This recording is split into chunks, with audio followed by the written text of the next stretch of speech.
शिवं सिद्धबुद्धं परमेश्वरनाथं न देवो न बन्धो न कर्मा न कर्ता न अंगम न संगम न स्वदान सेतम चिदानंद रूपम नमो वीतरागम चिदानंद रूपम नमो वीतरागम चिदानंद रूपम नमो वीतरागम गुरुभावपंतनो नित्यम ज्ञान दर्शनायका चारित्रमी गंभीराय मोक्ष मार्ग उपदेश का मोक्ष मार्ग उपदेश का सरस्वती नमोतेभ्या काव्यवान वाणी दिमादे सरस्वती सिद्धे भवती मे सदा सिद्धे भवतो मे सदा। आज आचार्य निमित्त ज्ञानी संत शिरोमणि विमल सागरी का अवतरण दिवस हम मना रहे हैं पूजन करके, और अपन पे बनता ही क्या है, यही कर सकते हैं। या तो निमित्त ज्ञानी आचार्य विमल सागरी और फिर उनके शिष्य आचार्य सन्मत सागरी अभी अब पंचम काल में जब इन्हें देखने को मिले, दर्शन हुए हैं, सबको दर्शन हुए होंगे इनके तो, लेकिन इनके जन्म से ही अक्सर होते चले आ रहे हैं। जब इनका जन्म हुआ तो माता को, जब इनका गर्भ में आए तो इनके माता को सपना हुआ, दोहला हुआ कि हम सोनागिरी की वंदना करना है। तो सोनागिरी में इनके पिता बिहारी लाल जी, माता का नाम था कटोरी लाल, कटोरी बाई, उनका ही वहां जन्म हो गया। सोनागिरी में इनका जन्म हुआ है। वहां से जन्म होकर के वहां से चले आए तो 6 महीने बाद इनका मुंडन हुआ, वहीं सोनागिरी में इनका मुंडन कराया इनके माता पिता ने। और 6 महीना के बाद इनकी माता की कटोरी बाई की थोड़ी सी तबीयत खराब हुई, उनमें उनका देहांत हो गया 6 महीने के ऊपर। ऐसा वियोग किसी के साथ बहुत कम होता है। जब बड़े हो गए, 5 साल हो गए, तो स्कूल में, ये गांव के स्कूल में इनको भर्ती कराया। 10 साल की उम्र तक उन्हें गांव में ही पढ़ा। उसके बाद मुरैना आ गए। मुरैना नवोकार मंत्र से इनको बहुत प्रेम था जन्म से ही, यानी जन्म से ही ऐसे अवसर होते हैं, इन्हें बहुत अच्छा प्रेम था नवोकार मंत्र। तो ये मुरैना में गुरुकुल में पढ़ने गए। छात्रावास के पीछे एक पेड़ वृक्ष खड़ा था, वृक्ष पे भूत रहता था, बताते भूत रहता। तो ये इनके मित्र भी लगे, कौन, जो है, क्या नाम था उनका, नाम में याद नहीं आ रहा। तो दोनों ने सलाह की कि हम दोनों इसको भूत को भगाएंगे। तो रात में जो ऊपर और पेड़ के ऊपर चढ़ गए दोनों के दोनों। नेमीचंद का नाम रखा गया, उनका नाम था क्या जाने, श्याम सुंदर। दूसरे लड़के का नाम श्याम सुंदर था। रात में नवोकार मंत्र पढ़ते रहे ये लोग पूरी रात, भूत नहीं आया, कहीं भी कोई कुछ नहीं, सबका भय निकल गया। ये पढ़ लिख के जब 18 साल के हुए तो पंडिताई सीख ली इनने, पंडिताई करने लगे। पंडिताई कर ले तो ये फिरोजाबाद पड़ता है यूपी में, तो वहां पे डाकू पंचकल्याण नहीं होने देते। वो भय था, उनको बहुत बड़ा भय था कि डाकू पकड़ लेंगे, लूट मार करेंगे। तो ये दर्शन करने के लिए फिरोजाबाद पहुंचे, गृहस्थी अवस्था में फिरोजाबाद पहुंचे। तो लोगों ने कहा कि पंचकल्याण यहाँ होना है, लेकिन पंडित जी करने नहीं दे रहे डाकू लोग। उन्होंने कि कब करना है, उन्होंने कहा जब आप बोलो तब। तो उन्होंने डाकू को खबर भेजी, डाकू का सरदार होता है जो गुरु का मालिक, उसको बुलवाया। जैसे ही वो आया पंडित जी के चरणों में गए, में नमस्कार किया, उसने नमस्ते किया। नमस्ते पे जानते नहीं, नमस्कार राम राम की होगी उनमें, लेकिन ऐसे शब्द आते हैं पढ़ने में, आते हैं अपने में।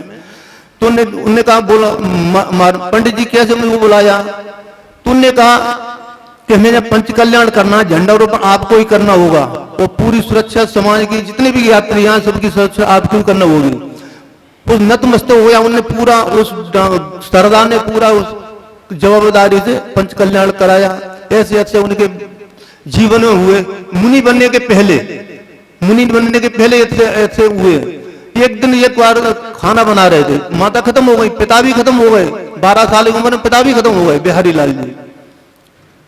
क्या हुआ, भोजन बना रहे थे, भोजन बनाते एक बुढ़िया माँ आई, वैद्य भी बन गए, छोटी मोटी दवाई देने लगे।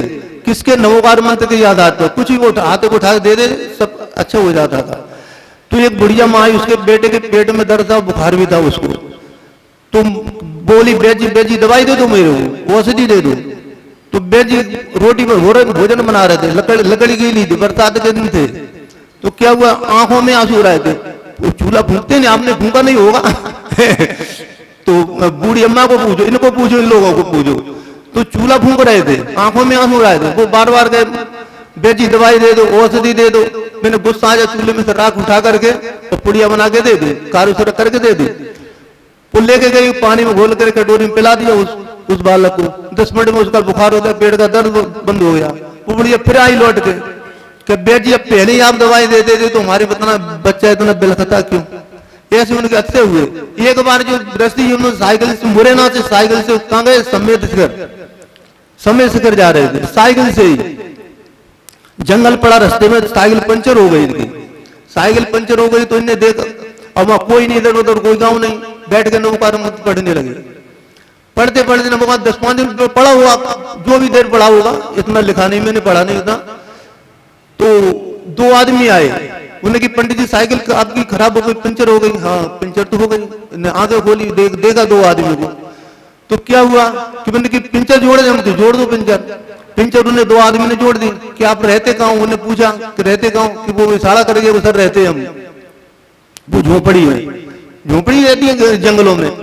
तो देखा तो उठाए साइकिल, पिंचर को उन्होंने उठाए साइकिल, चल दी, पंप वहीं छोड़ गए, भूल गए। जब 1 किलोमीटर निकले गए, 1.5 किलोमीटर निकले, तो फिर देखा पंप नहीं। तो फिर वापस आए, तुम्हारे झोपड़ी में अकेला पंप रखा। ये नवोकार मंत्र की उनकी महिमा थी। जब सोनाग्रह में दीक्षा हुई तो दीक्षा के बाद जब बिहार करा, पहला चतुर्मास इनका गुनौर में था, पहला चतुर्मास गुनौर में हुआ।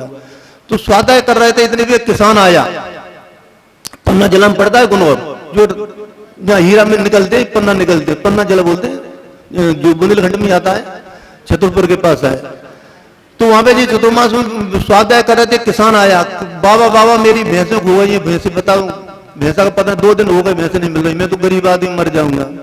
तो लोगों ने, श्रावकों ने उसको दूर करने की कोशिश की, लेकिन मुनि श्री ने कहा, जब आचार नहीं बने, जो मुनि थे, तो लोगों ने कहा कि नहीं, ऐसे शब्द नहीं करते महाराजों से, हमारे महाराज दिगंबर साधु शब्द नहीं करते। मैंने कि रहने दो।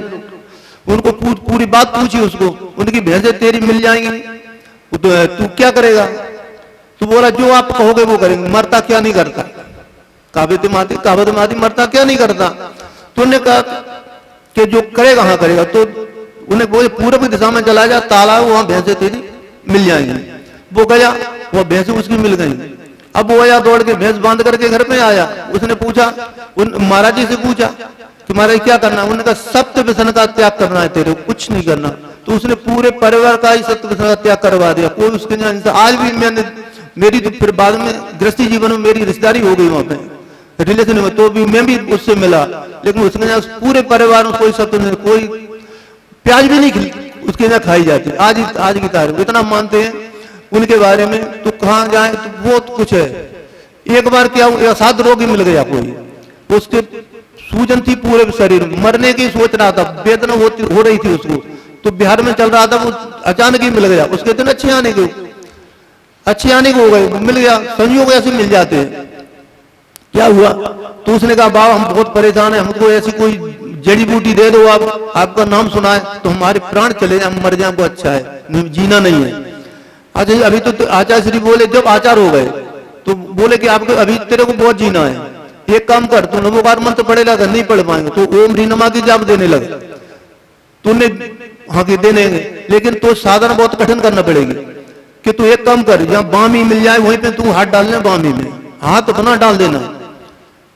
तो श्रद्धा बहुत बड़ी चीज होती है। उसने मरना, तो उसने सोचा मरना तो है ही हमें, लेकिन अब ऐसे ही मर जाए। आज साधु कह रहे हैं जिन ऐसे साधु, इनके साथ हजारों लोग चल रहे हैं इनके साथ में, तो ये कुछ तो इनमें है सत्यता। तो उसने कुछ नहीं किया, उनकी बात मान करके वो बामी में हाथ डाल दिया। आगे चले बामी मिली, बामी हाथ डाल, उसमें सर्प बैठा, मुंह खोल है। तो उसने जैसा ही उसने हाथ डाला मुंह में, उसने सर्प ने हाथ मुंह में, खून आ गया उसके में, यानी डस लिया, पूरा जहर उसने खींच लिया। उसका खींचते खींचते जब तक आचार्य श्री के पास आया तो उसका पूरा शरीर सही हो गया, एकदम सही हो गया। फिर उसने सप्तव्यसन का भी उसने भी त्याग किया। ऐसे अच्छे बहुत से कार्य अच्छे है। एक गांव में पहुंचे वो, तो उस गांव में पानी नहीं था, आज भी उस गांव में पानी है, आज भी उस गांव में पानी है। जे छतों पर जला की बात है, आज भी उस गांव में पानी, क्यों छतों पर जला के हमें मिलते रहते हैं। कहाँ पे? आचार्य श्री शिविर में, विशुद्ध सागर शिविर में मिलते थे, तो उनके मुंह सुनते रहते थे। ऐसे इस बात में भावना कि क्यों भक्तामर का ही पाठ हो रहा है, फिर कभी नोस्त। आचार्य विमल सागर जी गुरुदेव की जय।